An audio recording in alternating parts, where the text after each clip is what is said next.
আসসালামু আলাইকুম। প্রিয় বন্ধুরা, সবাইকে পবিত্র ঈদ উল আজহার শুভেচ্ছা। ঈদ মুবারক। তো প্রিয় বন্ধুরা, কুরবানি ঈদ, কুরবানি মানে কিন্তু ত্যাগ।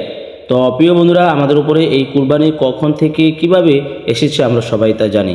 তো প্রিয় বন্ধুরা, আপনাদের সবাইকে আবারও পবিত্র ঈদ উল আজহার শুভেচ্ছা জানিয়ে আজকের ভিডিও আপনাদের সামনে উপস্থাপন করছি। আপনারা দেখতে পাচ্ছেন আমি চলে এসেছি কুমিল্লা ৩ মুরাদনগর উপজেলার ১৮ নং সালিয়াকান্দি ইউনিয়নের ৭ নং ওয়ার্ডের বাসিন্দা আমাদের সালিয়াকান্দির গর্ব আমাদের মাননীয় চেয়ারম্যান মহোদয়। তো এখানে মাননীয় চেয়ারম্যান মহোদয়ের বাড়িতে আপনার অনেক মানুষ। একটু ভিতরে চলে আসলাম, আপনাদেরকে দেখিয়ে নিলাম বাড়ির ভিতরের অংশটা। এবং এখানে এই যে নজরুলকে দেখছেন, আমাকে বলছে আমাকে একটু উঠাও না। তো যাই হোক বন্ধুরা, আপনারা দেখতে পাচ্ছেন কুমিল্লা ৩ মুরাদনগর উপজেলা ১৮ নং সালিয়াকান্দি ইউনিয়নের সালিয়াকান্দি গ্রামের। তো আমাদের গ্রাম আমাদের গর্ব, আমাদের গ্রামে ভালো কিছু কেউ করবে অবশ্যই আমাদের কাছে গর্ব লাগবে, আমাদের কাছে ভালো লাগবে।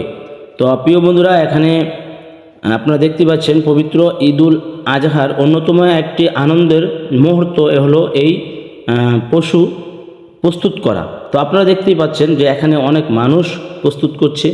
তো যারা আপনার নিজেদের গরু কুরবানি করেছেন তাদেরও ঠিক সেম এরকমই আনন্দ লাগে যখন ৭ থেকে ৮জন ৯জন মানুষ বসে একসাথে আপনার গরু প্রস্তুত করা হয়, তখন কিন্তু খুবই ভালো লাগে।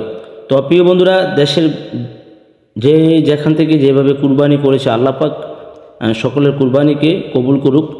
তো প্রিয় বন্ধুরা, আপনারা দেখতে পাচ্ছেন আমি আমাদের মাননীয় চেয়ারম্যান মহোদয় জনাব আলহাজ আবু মুসা সরকার সাহেব এবং সভাপতি সালিয়াকান্দি ইন্দ্রভূষণ উচ্চ বিদ্যালয়। তো প্রিয় বন্ধুরা, সকলের সাথে থাকবেন এবং এই পর্যন্ত ভিডিওটি কন্টিনিউ করার জন্য আমার পক্ষ থেকে আপনাকে আন্তরিক অভিনন্দন, ধন্যবাদ। তো আপনাদের সবাইকে আবারও পবিত্র ঈদুল আজহার শুভেচ্ছা জানিয়ে বিদায় নিচ্ছি এবং পরবর্তী ভিডিও দেখার আমন্ত্রণ জানিয়ে আপনাদের সহযোগিতায় আমি এগিয়ে যাব অনেক দূর। প্রিয় বন্ধুরা, আসসালামু আলাইকুম।